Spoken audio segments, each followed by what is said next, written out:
Om Sadashiva Samarambam Shankaracharya Madhyamam Asmadacharya Paryantam Vande Guru Param Om Om Ishvara Om Namastê Shanti Shanti Shanti. A Betânia vai fazer agora. Você faz o anúncio, Betânia? Bom, a gente quer anunciar que o professor está preparando o seminário, né, de carnaval com o texto Upanishádico do Kaivalya e vai acontecer no carnaval, né, que vai ser dia 14 até dia 21 de fevereiro, então de sábado a sábado. E dessa vez vai ser namorada do professor ali em Alto Paraíso, no Moinho. E então, já anunciando para quem quiser participar presencialmente, vai ter online também, como todos os anos, mas também presencialmente.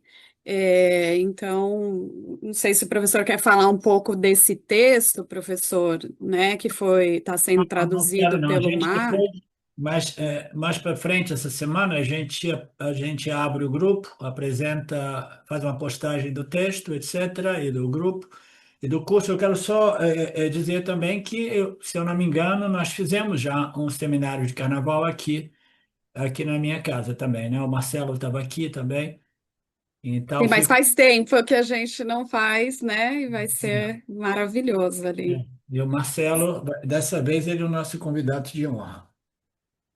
Opa, Vamos ver se a gente anima esse todo pervasivo. Okidoki. Então vamos lá. Então nós vimos o quinto e último estágio, né, o Nididhyasana, que envolve uma assimilação e internalização dos ensinamentos de modo tal que eles estejam sempre presentes, e à disposição sempre que, né, eu precisar dar as minhas respostas aos estímulos do campo, né? O conhecimento é aquilo que é sempre bom, como a gente diz, né? Quando você sabe 2 e 2 são 4, aquele conhecimento é um conhecimento assimilado, internalizado e que é sempre bom, sempre disponível. Você não precisa praticar 2 e 2 são 4, né? Mas o conhecimento Atmayana, ele é bom quando ele é conhecido, mas quando ele permanece só na mente consciente, ele é muito frequentemente desafiado pelas vássanas, pelo poder da mente inconsciente, tá? Então, para aqueles que me conhecem já há muito tempo, no meu estágio, né, antes de entrar em contato com Vedanta, eu tinha a impressão de que eu tinha o autoconhecimento, ele era um conhecimento direto, mas é que ali eu agia como se eu estivesse traindo o meu autoconhecimento, tá? Então, é a pressão das vassanas, a pressão dessa ignorância, né, cósmica, que os resíduos dessas ignorâncias ainda, né, residindo ali, né, ou depositadas, elas produzem reações que não são em harmonia com o autoconhecimento, tá? Então, esse conhecimento precisa desenvolver raízes. Todo mundo tem que passar pelos 5 estágios de sadhanas, né? Então, elas não são opcionais, elas são simplesmente compulsórias, né? Não tem modo, né? São obrigatórias, digamos assim. Mas existem exceções também, tá? Existem exceções também. Por quê? Porque este conceito de Karma Yoga, né? E depois observação do Dharma e observação e, e o Upasana usando o símbolo do Senhor, tudo isso são conceitos muito estranhos e não ocidentais, digamos assim, tá? E no Ocidente, nós também, de modo nosso, nós temos que encontrar os nossos caminhos em direção ao autoconhecimento. Então, é muito comum no Ocidente que as pessoas não passem nesta sequência, né, por Karma Yoga, observação, compreensão do Dharma, né? Observar que você está em harmonia com as leis de Saguna e Ishvara. Todos esses conceitos não existem, né? E depois, mais adiante, uma passa, né, usando um símbolo de Saguna e Ishvara, e mais tarde você entrar em contato com os ensinamentos diretos dos Upanishads, né? Então, a gente vai simplesmente encontrando, né, a modo nosso, né, um caminho, e aqui e ali a gente entra em contato com o que eu gosto de chamar fragmentos dos ensinamentos do Upanishads. Você ouve dizer assim que não, a verdade é você, a consciência é você, né? Essa consciência, esse princípio testemunho. E a gente vai entrando em contato com esses conceitos, né? Ele vai ressonando no ser, né? No core, no coração do ser, né? Na parte mais intrínseca daquilo que nós somos. E aí, mais tarde, às vezes, a gente entra em contato com o conceito do Karma Yoga, Dharma Yoga, etc., etc., né? Quase sempre o ocidental inicia esse processo através da influência do budismo e essas meditações derivadas do budismo que não utilizam símbolos ou nem mesmo o conceito do Senhor, porque o budismo ele rejeitou o conceito de que existe um Senhor Criador, né? A gente vai encontrando os nossos caminhos e aqui e ali a gente entra em contato com os fragmentos dos Upanishads apresentados por aqueles, assim ditos, do caminho direto, né? Que nós conhecemos alguns por aí, que se espalhou. Os fragmentos do Vedanta se espalharam em todas as sociedades, as culturas ocidentais, principalmente, até mesmo na Índia, né? E essas pessoas que colocam, né, esses fragmentos dos Upanishads acabam se tornando guias espirituais, né? Que aqui vão ser citados. O Krishna vai citar um certo valor que existe também para essas exposições relativas a fragmentos dos ensinamentos dos Upanishads, passando por cima do Karma, Dharma e Upasana, mas diretamente, né, entrando em contato com esses fragmentos. O Swami aqui, antes de nós entrarmos naquele outro tema, ele fala que ele levanta mais uma vez esse tema que nós já comentamos diversas vezes, né? É que o indivíduo ele passou por um estágio, dois estágios, três estágios, seguindo essa estrutura, esse modelo védico, né? E aí ele está fazendo o quarto estágio, digamos assim, né? O Shravana, mas aí ele deixa o corpo, né? A mente do indivíduo deixa o corpo por um motivo ou outro, né? O Swami aqui faz uma ressalva dizendo que cada estágio leva tempo, né? De novo, paciência, perseverança, né? Confiança, né? Se a pessoa deixa o corpo antes da conclusão, da internalização do autoconhecimento, a vantagem está no próximo. Então, está dizendo aquele conceito que no próximo nascimento você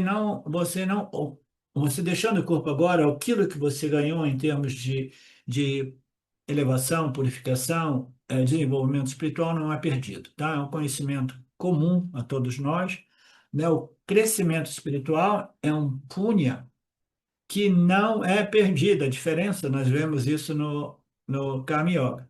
Quando você faz ações para obter um punha circunstancial, né? Aquele punha circunstancial, ele se desgasta, ele passa, né?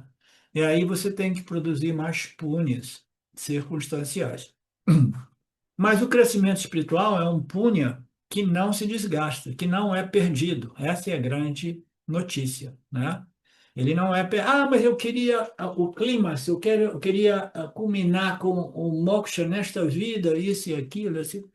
Só me diz assim, cada estágio leva algum tempo. Está dizendo aqui muito tempo, né? As pessoas não gostam desse conceito de muito tempo, mas leva um pouco de tempo.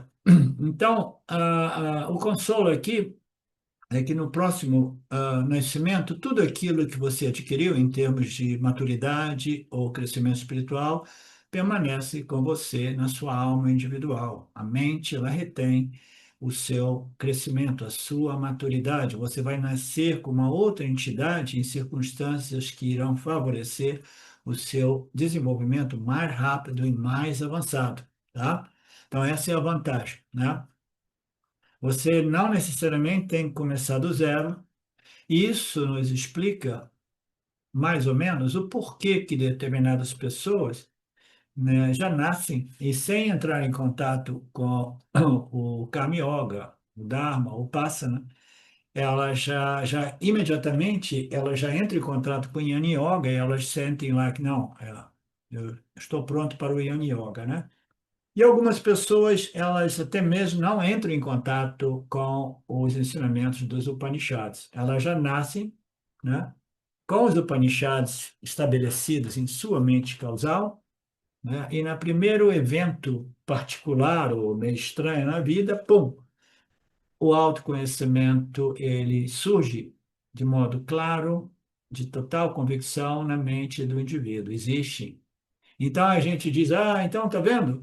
Não precisa de passar por Karma Yoga, Dharma Yoga, bababá, Shravana, Jidya. Não precisa. Porque essas pessoas, elas testemunham o fato de que não é preciso, né?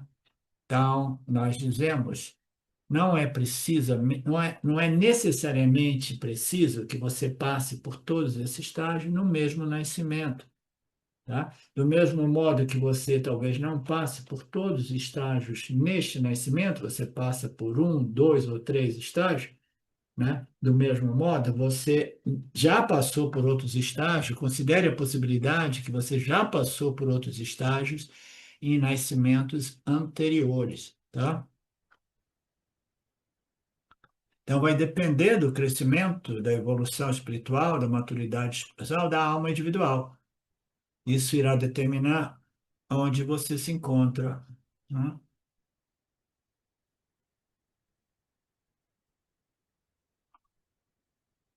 Aí existe o caso dos prodígios ou gênios espirituais, como o Swami gosta de colocar, né? E eu, de novo, eu apresento o exemplo de Ramana Maharaj, ou até mesmo de Nisargadatta Maharaj, né? São pessoas que não estudaram esses dois Mahatmas, digamos assim, eles não estudaram as escrituras, né? Mas ainda assim eles realizaram através no caso de Ramana, através de uma experiência de morte que ele estava tendo, e através dali ele reconheceu que aquilo que ele é jamais morre, porque jamais nasceu. A mim, sem contato com nenhuma escritura, sem nenhuma influência das escrituras, tá? O outro foi Nisargadatta Maharaj. Esses dois foram os meus gurus mais influentes no meu processo pré-Vedanta, tá? Na verdade, o autorreconhecimento ocorreu antes do Vedanta. Então, no caso do Nisargadatta Maharaj, ele entrou em contato com fragmentos dos Upanishads passados a ele por um tal guru dele, que deixou o corpo muito jovem a propósito. Então, ele recebeu alguns fragmentos do Upanishad e o guru dele falou: contemple, medite sobre isso, medite sobre isso, medite sobre isso. E ele foi meditando, meditando, e ele reconheceu. E aí ele se tornou um guru muito potente, né? Com um carisma enorme, com a capacidade de impactar as pessoas que entraram em contato com ele, né? Por quê? Porque a convicção de autoconhecimento que ele tinha, ele produzia uma carisma uma certeza que ele passava às pessoas em torno a ele, entendeu? Esse carisma, a vantagem de um guru autorrealizado é que ele passa o entusiasmo como é que se diz? A inspiração para os discípulos de que isso é possível, não é uma viagem, não é uma filosofia. Ser, uma vez reconhecido, transforma o indivíduo. Então, ele passava isso de tal modo que as pessoas saíam de lá muito gasadas, meio cheio de entusiasmo e vontade, tá? Mas ele não tinha contato com os ensinamentos do Vedanta. Ele tinha expressões maravilhosas, lindas, que me guiaram por muitos anos, 10 anos mínimo, né? Neste processo de crescimento do mumukshutva, desenvolvimento desse desejo pelo autoconhecimento. Não há nada de especial numa pessoa que seja um prodígio espiritual ou um gênio espiritual, significa somente que ele fez muita sadhana, envolvendo os 3, 4 primeiros estágios no seu nascimento anterior. Nada especial, né? Oh, especial, não, ele trabalhou antes.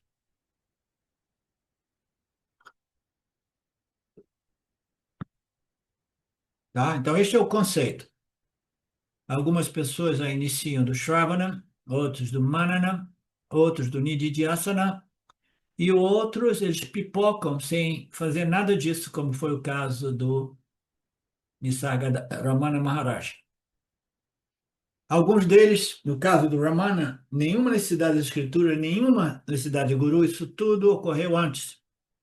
Aí o Swami brincando de, que alívio não precisar de guru, não precisar de nada disso, né? No entanto, desde o estágio inicial, eles passaram pelo guru e pelas escrituras. Para eles também, tudo isso foi uma caminhada longa, tá? É sempre longa, porque a nossa percepção ela é limitada a cada nascimento, cada encarnação nossa, né? E o Swami faz mais uma vez um alerta, você observando essas pessoas, não diga que eu também sou um gênio espiritual, eu também sou um prodígio. Existem exceções, mas exceções não são realmente exceções, porque o trabalho de preparação foi feito antes, né? Seja honesto, seja, né, intelectualmente, né, honesto consigo mesmo, observe o modo qual este conhecimento realmente frutifica e o modo qual ele não frutifica e esqueça esses rótulos, seja você no seu processo como alma individual, continue fazendo o trabalho até que você se sinta satisfeito consigo mesmo, em você mesmo. Então, Karma Yoga vai resolver, ele está revisando o poderoso obstáculo, o gosto e desgosto, o querer e não querer, né? E o desejo, a raiva, tudo aquilo é derivado de quê? Dos meus quereres obstaculizados. Por que são obstaculizados? Porque existem leis regendo o campo das interações e eu não consigo sempre ver o que eu quero, porque tudo isso obedece a uma lei chamada karma.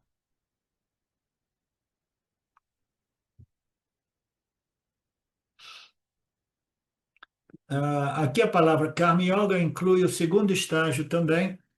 Krishna não menciona isso no verso, né? Mas nós temos que suprir. Algumas outras pessoas começam do segundo estágio, do Passana Yoga. E aqui, então, Karma Yoga refere-se aos dois primeiros estágios. Karma Yoga se refere a Upasana Yoga também. Há algumas outras pessoas que elas vêm com a mente refinada, uma mente purificada e integrada, elas naturalmente elas não estão interessadas em coisas materiais, coisas mundanas, né? Elas não estão interessadas nem mesmo em Dharma, né? São aquelas pessoas que já de início elas estão interessadas em moksha. Tem aqueles que já na infância estão atraídos pela espiritualidade mais profunda ou menos profunda. Portanto, essas pessoas podem iniciar do terceiro, quarto ou até mesmo quinto estágio. Outros, né, buscam o ser através da yoga do conhecimento, e em yoga, a palavra Shankya indica o terceiro e quarto estágios. Samkhya Yoga. Se refere ao terceiro e quarto estágio. Então, o Yana Yoga do Vedanta, Shravana e Manana, né? O terceiro estágio é o quê? Shravanena, ouvir e estudar, né? Ele está repetindo, tirando onda com os estudantes dele. Vocês já esqueceram o que é isso? Shravana, né? Então, Manana é contemplar, refletir. Então, Shamkya, discriminar, se refere a Shravana, ouvir e estudar, Manana, refletir, contemplar. Algumas pessoas raras que passam por todos os quatro estágios no nascimento anterior.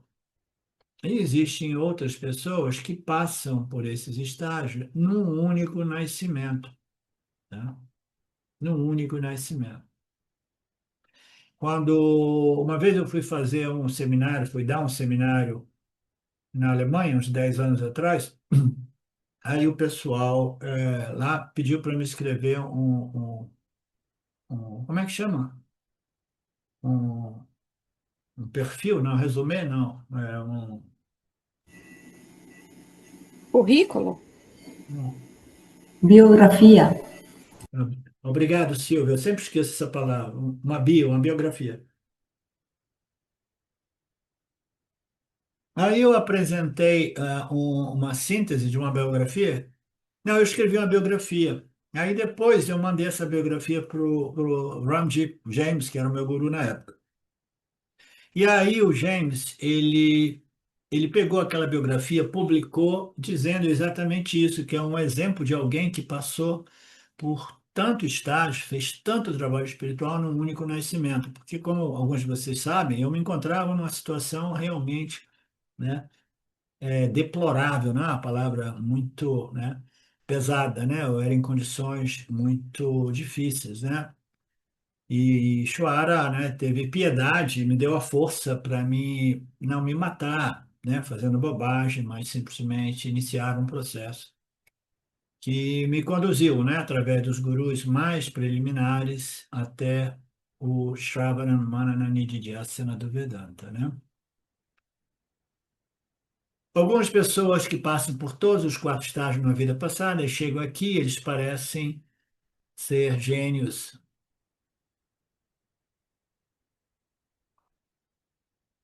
E aqui ele diz, o Arjuna, ele alcança a associação com aquele conhecimento que pertence ao corpo anterior e se esforça pela libertação. Então aqui é um outro texto, né, Marcelo? Samsidahu Kurunananda, eu não conheço. Não, não, é sempre ele tá se referindo a Arjuna, é o Gita. É uma passagem, o verso 43 do capítulo 6, no qual Krishna Guru diz, ó Arjuna, esses indivíduos, né, que parecem ser gênios espirituais, eles alcançam a associação com o conhecimento, com o Atmayana. Esse autoconhecimento, ele pertence, ele foi obtido num nascimento, num corpo anterior. E tendo associação com as vasanas do nascimento anterior, ele se esforça ainda mais pela libertação. Muito bonito. Então, é uma associação com um conhecimento que já estava depositado na mente subconsciente da alma, né, que nasceu mais uma vez. Significa Purva Janma Yanam, conhecimento do nascimento anterior. Até mesmo a alma individual encarnada, esse novo Jiva, né, essa nova configuração do Jiva, ele nem sabe da onde chegou essa vassa, nessa tendência, né, esse conhecimento espiritual. Para essas pessoas, elas precisam passar pelos estágios mais avançados só. Dhyanena, com a mente através da meditação. Então, Dhyana se refere a Nididhyasana, ok? Então, tá. Então, vamos recapitular. A meditação aqui significa. Deixa eu voltar lá para o verso. Que, como eu disse a vocês, a minha interpretação não era clara, e por isso é que eu sinto falta da minha enciclopédia do Gita, do Bhagavad Gita, que pesa 20 quilos, que está lá na Itália, porque você vai, abre o capítulo, o verso e vê a interpretação do Swami Dayananda, e é na qual, provavelmente, em harmonia com a interpretação do Swami Ji, porque Dayananda foi o Guruji do Swami Paramarthananda.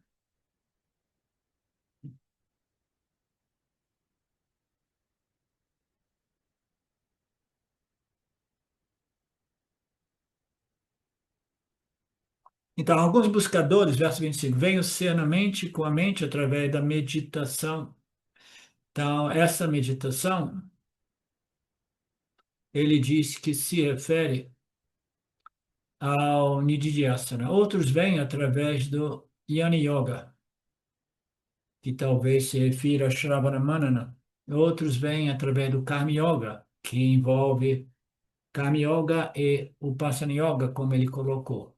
São, são nuances, né? E o fato é que existem esses estágios, a busca pelo conhecimento do ser, da realidade, né? Ela passa por determinados estágios, né? Entre eles, alguns estágios que não estão compreendidos dentro da estrutura védica vedântica, né?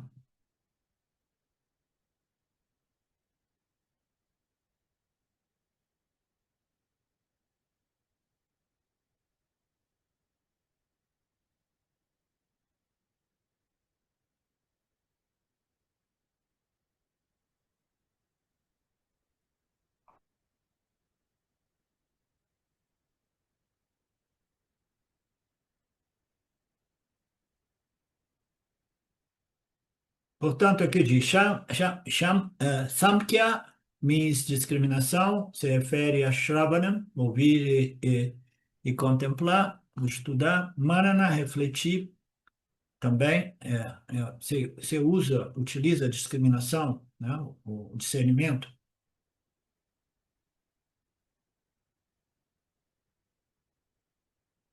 As pessoas obtêm associação com o conhecimento obtido no conhecimento anterior.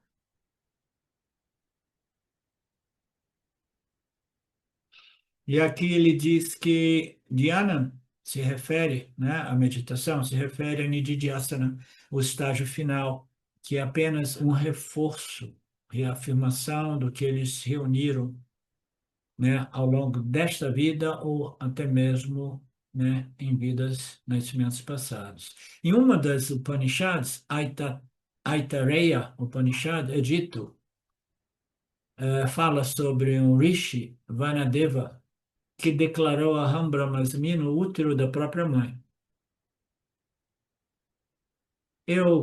O verso, capítulo 2, verso 1, eu, Vamadeva, ainda no útero, conheci todos os nascimentos dos deuses e as causas desses deuses. Em 100 cidades de ferro, eles me seguraram e me mantiveram. Eu os destruí com força e violência, como um falcão voei para os céus, os meus céus, os céus mais elevados. O Swami aqui, ele não desdobra este verso, e eu não estou familiarizado, mas eu posso, né, apresentar uma interpretação aqui, que ainda no útero eu tive o conhecimento dos nascimentos dos deuses, então no útero ele lá no útero, ele entrou em contato com as locas celestiais e com os deuses, e a causa dos deuses nessas locas espirituais. Então, ele entrou em contato com o punya espiritual que as pessoas buscam, né? Que são essas locas superiores, né? Em 100 cidades, ele viajou por 100 cidades ao longo dessas locas celestiais, não sei o sentido de ferro, porque muito provavelmente são locas nas quais o indivíduo acaba preso, porque o punha lá, né, faz de modo que o indivíduo não se interesse pela libertação, mas queira somente o punha, né? Então, em cidades de ferro, esses deuses me seguravam e me mantinham ali, né? Imagina, né? No útero materno, você tendo essas experiências, né, celestiais, e ao mesmo tempo você está iniciando o processo de um outro nascimento, e você diz: não, não, não, eu não quero voltar aqui mais uma vez simplesmente para produzir punha celestial. Eu vim aqui para obter moksha, libertação. Então eles me seguravam, eles me mantinham e eu os puxei para lá com força e violência, como um falcão. Eu voei para os céus, meus céus mais elevados, que é a libertação. Agora imagine, ele falou assim enquanto ainda no útero. Como ele pôde declarar e ele não pôde fazer Shravana no útero da mãe? Não, ele não passou por aquilo ali. Como isso aconteceu? Se você perguntar, uma parte do trabalho foi feito em nascimentos ou um nascimento anterior. E aí o cara, né, ele não conclui, por qualquer motivo que só Ishvara sabe, né? Aí ele volta para concluir este, este movimento, né, em direção à libertação. E aí nós vemos essas pessoas como gênios espirituais. A meditação é que tipo de meditação? Para esses gênios espirituais, a meditação é que tipo de meditação? É simplesmente Nididhyasana, Aham Brahmasmi. Aham Brahmasmi, não repetido mantricamente, mas uma contemplação profunda do que significa eu sou de natureza Satchitananda, consciência, existência infinita e ilimitada. Então, para esses indivíduos, Nididhyasana é o único estágio necessário. Verso 26, não sabendo isso, alguns outros buscam o autoconhecimento, ouvindo fragmentos deste conhecimento de outras pessoas. Estando comprometidos em ouvir os fragmentos, eles também definitivamente vencem esta ignorância, que é a identificação com o corpo mortal, transcendendo então essa mortalidade, ou em outras línguas, alcançando o conhecimento de sua natureza imortal. Eles estão tão comprometidos, eles estão ouvindo de alguém, um exemplo, em Sagadatta Maharaj, ouvindo de alguém com carisma, com uma certeza que irradia de suas palavras de que a libertação e a solução da problemática humana é possível, né? E eles vão estimulando, né? Inspirando as pessoas a buscarem até estarem devidamente satisfeitos, né? Então, aqueles que não resolveram ainda esse problema, né, eles buscam o autoconhecimento na ausência ou por uma questão kármica, eles não entram em contato com os professores que ensinam o ensinamento completo do Vedanta, mas eles ouvem determinados fragmentos da verdade de outras pessoas. Eles estão tão comprometidos, eles estão tão sérios a respeito disso, que até mesmo, né, em contato com alguém que ouviu, mas não tem o corpo de conhecimento completo, eles conseguem o autoconhecimento, ultrapassando então a crença na mortalidade, tá? Krishna está apontando que este Shravana não precisa necessariamente ser o estudo apresentado no Vedanta através das escrituras completas e um guru, as escrituras originais completas, tá? Essa é uma passagem um pouco confusa aqui, eu vou tentar esclarecer ou dissipar um pouco de confusão aqui, tá? O Vedanta não insiste que você deva obter esse conhecimento somente através de um guru upanishádico, tá? Ele diz que você pode obter sem contato com nenhum guru, se você for um gênio espiritual, ou se você já for avançado, você pode obter até mesmo através de alguns fragmentos, ouvindo de uma pessoa que não conhece os ensinamentos completos. Não insistimos que você só pode obter isso em contato com um guru que ensina o Gita, que ensina o Brahma Sutra. Não insistimos no texto, nós insistimos no conteúdo, o que está sendo passado adiante, porque até mesmo um professor ou um guru que não estudou os ensinamentos originais, mas que ainda assim realizou através de alguns aspectos ou partes ou fragmentos, este indivíduo, dependendo do seu nível de qualificação, pode obter o autoconhecimento também. Se há um guru que não ensina o Gita, isso e aquilo, mas ele compreendeu a essência do ser, a essência do autoconhecimento, tá? O que que é a essência? A essência é você não é o corpo, você não é a mente, você é a consciência, esse princípio testemunha que não se modifica, que é além do tempo e do espaço, além do nascimento e morte. Você é isso. Então, a maioria do pessoal por aí, e na Índia eu encontrei diversos, eles apresentam estes ensinamentos, esses fragmentos dos Upanishads, e aí eles dizem para as pessoas, Ok, essa é a verdade, essa é a realidade. Se você compreendeu bem, se você não compreendeu, medite sobre isso. Medite sobre isso. Então, este também é um caminho que pode funcionar, mas quase que invariavelmente funciona se o indivíduo já estiver mais avançado para receber somente as declarações finais, que é a conclusão dos Vedas, que é o Veda Anta, que são as declarações, os Mahavakyas dos Upanishads, de identidade. Você é este Brahman infinito e ilimitado. Se você ainda não entende devidamente, medite sobre isso, tá? Então, se o indivíduo encontra um guru que não tem os ensinamentos originais, mas que apresenta a essência, que é o Aham Brahmasmi, pode ser na linguagem que você queira, né? Pode ser até mesmo numa linguagem do português na América do Sul. Aqui o Swami faz uma menção até da América do Sul. Só faltou dizer Brasil. Só faltou dizer Vedanta Brasil.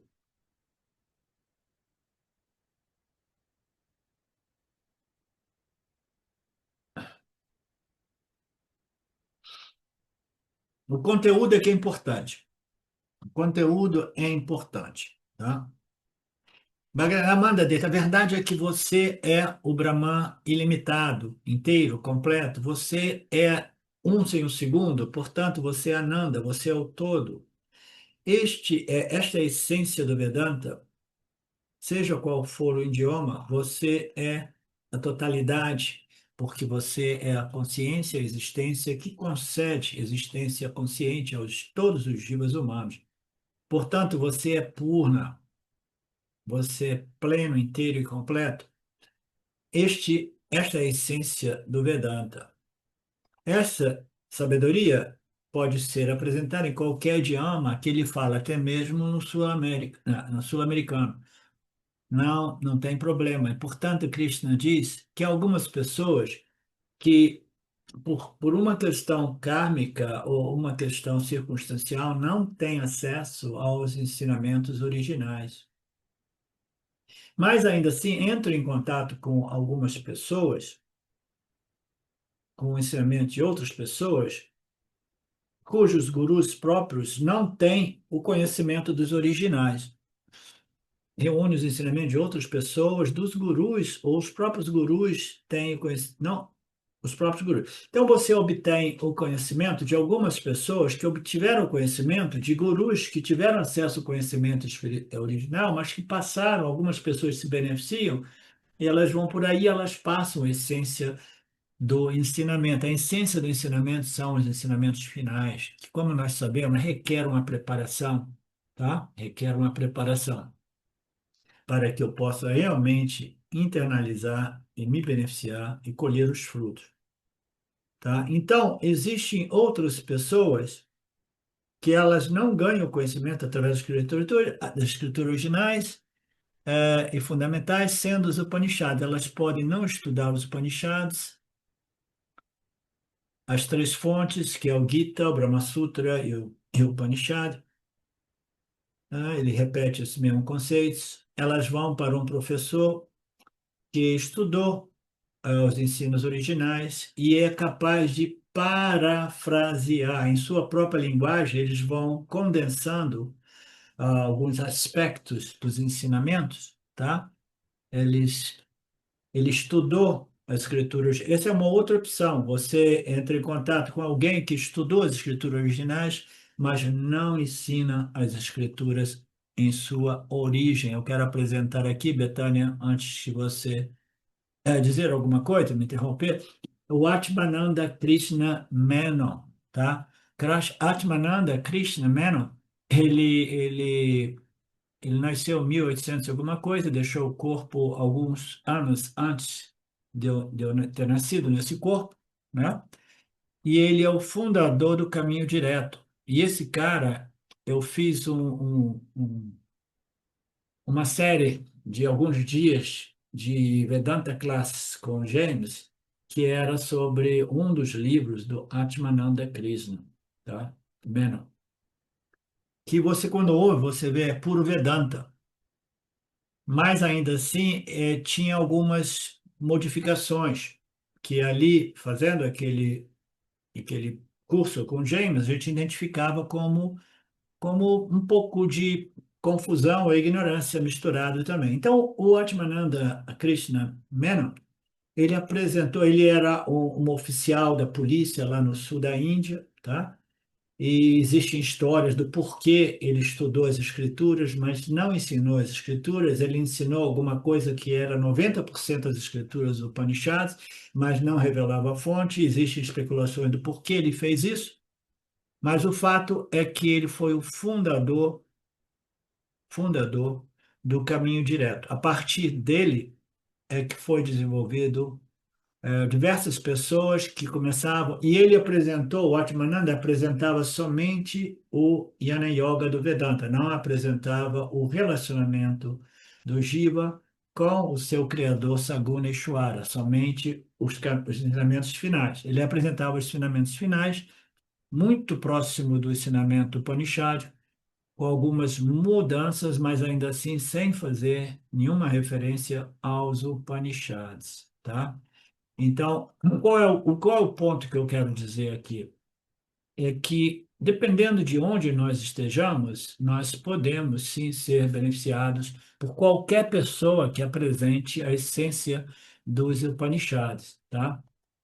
Mas a maioria de nós, né, não estamos tão desenvolvidos e, portanto, quanto mais original e completo e abrangente seja a exposição do guru, mais rapidamente nós podemos nos preparar, qualificar para o autoconhecimento. Então, essa é uma das distinções, tá? Embora esses fragmentos dessas pessoas que fazem parte no mundo de hoje, né, do caminho direto, existem alguns livros escritos, todos eles inspirados nos livros de Atmananda, tá? Então, isso pode beneficiar alguns? Sim, pode sim, tá? Então, aqui neste verso, que é novo para mim, porque eu não tinha estudado e não tinha ensinado o Gita completo no passado, né?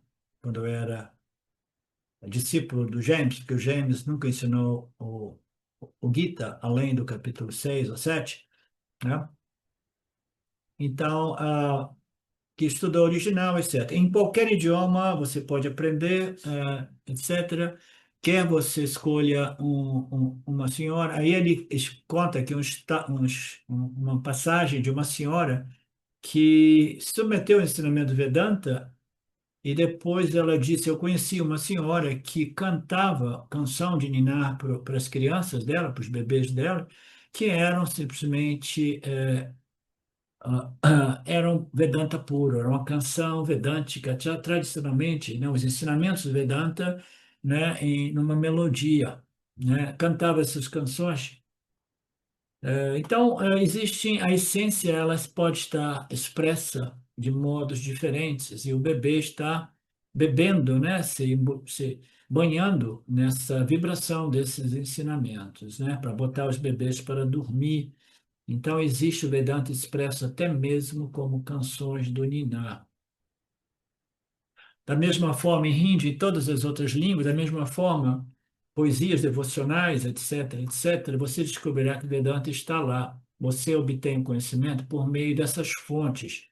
A fonte não é importante, o conteúdo é importante. Se uma pessoa conhece o conteúdo sem estudar o Upanishad, ela é liberada. Sim, se uma pessoa conhece a essência dos ensinamentos do Upanishad sem ter que submeter aos Upanishads originais, ela é liberada, mas é mais difícil, a menos que a pessoa já tenha obtido o conhecimento Upanishad em vidas passadas, muito provavelmente, mais frequentemente do que não.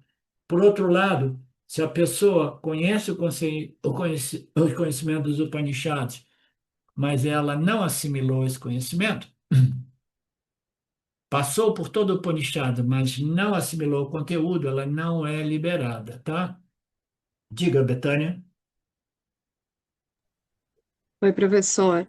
É, eu fiquei pensando na hora que estava sendo dito, né, que não necessariamente estudou ali o conhecimento completo, e aí, assim, eu tenho uma experiência de ver, né, esses ensinamentos em vários locais, né? Então, na Bíblia tem algumas coisas que revelam a nossa identidade.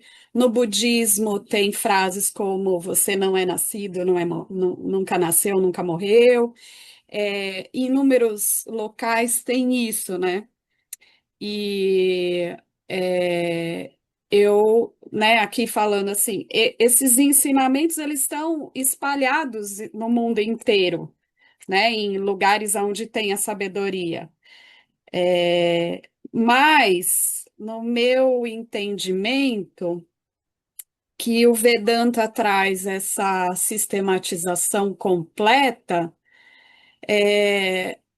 para a gente realmente assimilar tudo isso, né? Mas eu não posso negar que não tem esses fragmentos em outros lugares. Só que não é um sistema completo. Poderia dizer isso, professor? Porque eu tenho Naturalmente. visto esses fragmentos, Então, é entendeu? isso, por isso que Não posso negar. eu estava esperando você tirar a mãozinha, porque é mais ou menos o que eu estava dizendo, entendeu? O Vedanta é um corpo de ensinamento sofisticado, completo, que serve todas as necessidades de qualquer tipo de buscador. Se o buscador está mais avançado, ele entra direto no Shravana, Manana e Dhyasana, né? Enquanto que, quando você se submete, eu vejo isso, Betânia, porque eu me submeti, a minha vida inteira foi submissão aos fragmentos do ensinamento Vedanta, né? Eu estou falando focado, né, nesse campo espiritual védico, esses gurus, né, que obtiveram um despertar, ou isso ou aquilo, né, através de contato com essa cultura do caminho direto, né, védico, né, dessas expressões do caminho direto dos ensinamentos, eu tive contato com tudo isso o tempo todo, né? Então, o Vedanta ele vai abordar as mesmas declarações finais, mas antes disso ela vai criar um embasamento na qual o intelecto realmente possa acreditar que eu sou de natureza inteira, completa, plenamente satisfeito, porque eu sou a consciência, aquilo que abençoa o corpo e a mente. O indivíduo ele vai ter muito mais chance de realmente, né, acreditar e desenvolver uma clareza e uma convicção quando tudo isso é muito bem embasado pela lógica completa apresentada pelo Vedanta, tá? Então, eu estou fazendo algumas parênteses no mesmo sentido que você está dizendo, porque é minha experiência direta do que você pode obter com as declarações fragmentadas do Vedanta. Ela ressona, ela bate, as pessoas vão no maior barato ouvindo que você é a consciência, você é livre, isso e aquilo. Eu participei de diversos satsangs e grupos e retiros no qual você bebe naquela energia, mas ainda assim a convicção ela não se estabelece porque você precisa remover a convicção intelectual, aham, corpo, mente, asmi. Você precisa de luz para ir dissipando aquelas ignorâncias que já estão estabelecidas na mente inconsciente.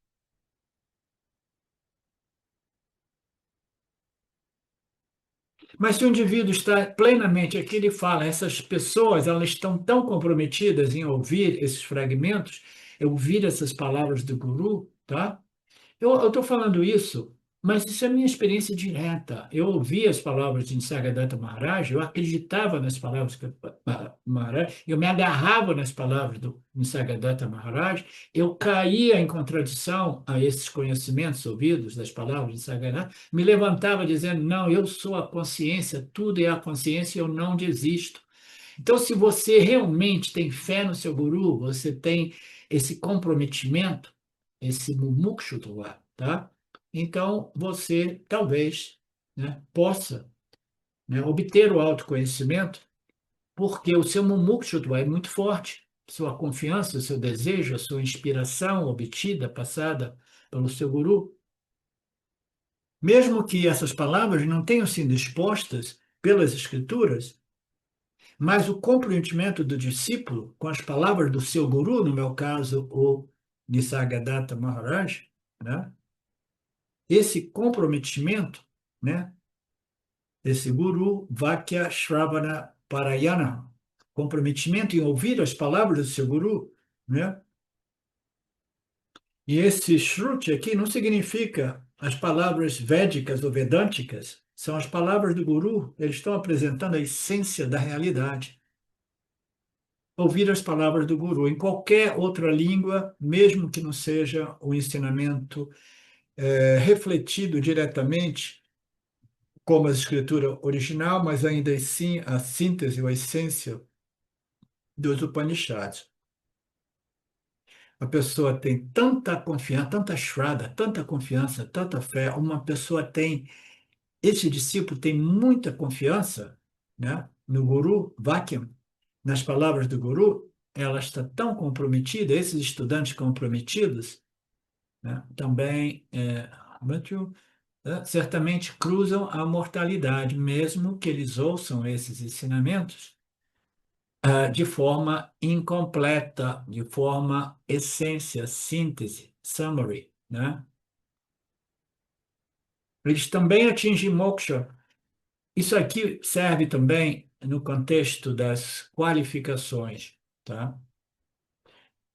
O Vedanta funciona quando o indivíduo está qualificado e quando um guru é o tanto quanto mais competente quanto possível, né?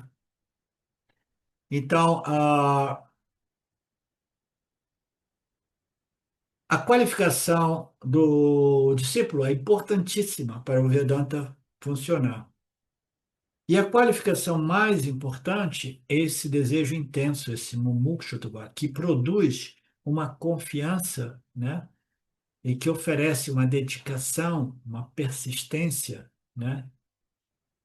Inabalada, e uma crença, uma confiança, uma shraddha nas palavras do seu guru, né? Então, esse comprometimento é parte do mumukshutva, que produz a paciência e a confiança nas palavras do guru, mesmo que o guru não seja um guru com o conhecimento das escrituras originais. Por quê?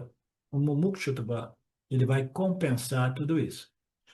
Muito embora, na minha experiência direta também, o Vedanta foi uma, como é que tem uma expressão em português? É um denominador, não, uma coisa de águas, né? Uma coisa, um marcador de águas, como é que se diz? Divisor de águas. Divisor de águas. O Vedanta foi um divisor de águas, tá? Porque tudo aquilo que eu sabia, como eu sou a consciência, não sou o corpo-mente, todo mundo é essa consciência, etc, etc, foi depois criando um embasamento, né? Na medida que eu fui estudando essas escrituras, com James na época, né? E quanto mais embasamento, mais clareza e mais convicção e mais purificação foi se desenvolvendo neste corpo, mente e sentido. E sem falar de que eu fui me tornando alguém, um guru, né, mais qualificado, porque os meus satsangs antes do Vedanta, né, eu tinha tanto orgulho na época, mas depois do Vedanta eu olhava para trás e eu falava, que vergonha, deixa eu cancelar tudo isso da internet. Eu fui lá e cancelei tudo. Tá? Então eu me tornei também um guru mais qualificado e possa realmente poder ajudar as pessoas. Então essa visão ampla, cruzar a mortalidade requer essa visão, eu sou o infinito, o ilimitado. Eu abandono a minha identificação com corpo-mente finito, de finitude, de limitação. Até mesmo esses indivíduos não submetidos às escrituras originais também atingirão moksha.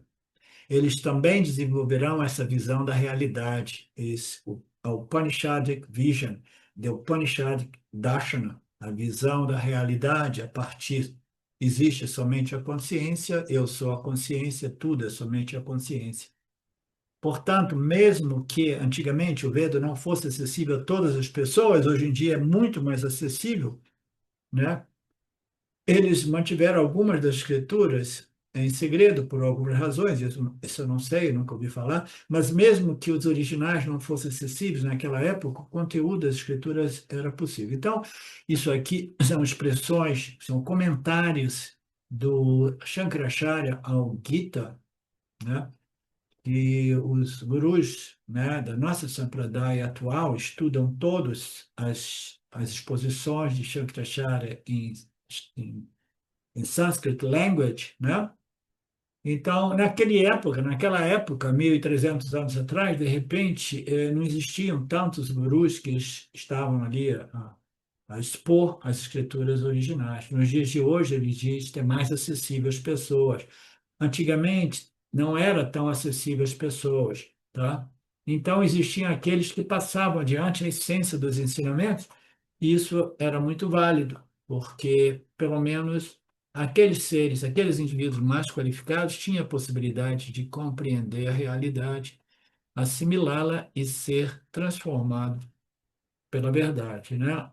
O que liberta não é o Veda, mas o que liberta é o ensinamento, o conteúdo, a essência dos Vedas, Vedanta, que é a natureza da realidade, como você mesmo. Mesmo que alguém não estude os Vedas e o Vedanta, ele pode obter a libertação dependendo do seu nível de qualificação. Isso é declarado no próximo verso, a gente não vai se estender mais. Qualquer ser móvel ou imóvel que nasce, saiba que surge da união de Kshetram e Kshetranya, né? Então, aqui ele mudou o termo, não é mais Prakriti e Purusha, é Kshetra e Kshetranya. Então, qualquer ser que nasce, saiba que surge da união disso e daquilo. Então, é isso, meus queridos. Tá? Eu espero vocês tenham se beneficiado da aula de hoje. E nós voltamos na semana que vem, no mesmo horário, no mesmo Punya, no mesmo Nitya, Prakriti. Om Purnamada Purnamidam Purnamudachyate Purnasya Purnamadaya Purnameva Vashishate Om Shanti Shanti Shanti Om Shvara Namastê Om Krishna Ji Om Swami Ji. Oi pessoal, quero deixar aqui um recado muito sincero. Faz mais de 5 anos que eu estou dentro da nossa Sampradaya Vedântica e isso transformou completamente a minha vida. Antes eu estava totalmente engajado no mundo, achando que de alguma forma o sucesso, o prazer, o reconhecimento iam me resolver. Mas com o tempo eu percebi que nada disso trazia uma paz duradoura. E foi através dos ensinamentos e principalmente da orientação do professor Arlindo Nagar que eu consegui entender de forma prática que existe sim uma possibilidade de libertação, que não é só teoria, que é algo real, que muda a forma como a gente vive e se relaciona com tudo. Essa transformação eu devo a ele, ao Arlindo Nagar, que me deu acesso às escrituras, que me ensinou a ver com clareza, com paciência e firmeza, sempre fiel à tradição que ele representa com tanta integridade. Por isso, eu sou profundamente grato. E eu gostaria de incentivar que, se esse ensinamento tocou você de alguma forma, considere fazer uma doação periódica. É uma maneira concreta de apoiar o futuro dessa missão aqui no Brasil, que é conduzida com tanto empenho pelo nosso professor Arlindo. Muito obrigado.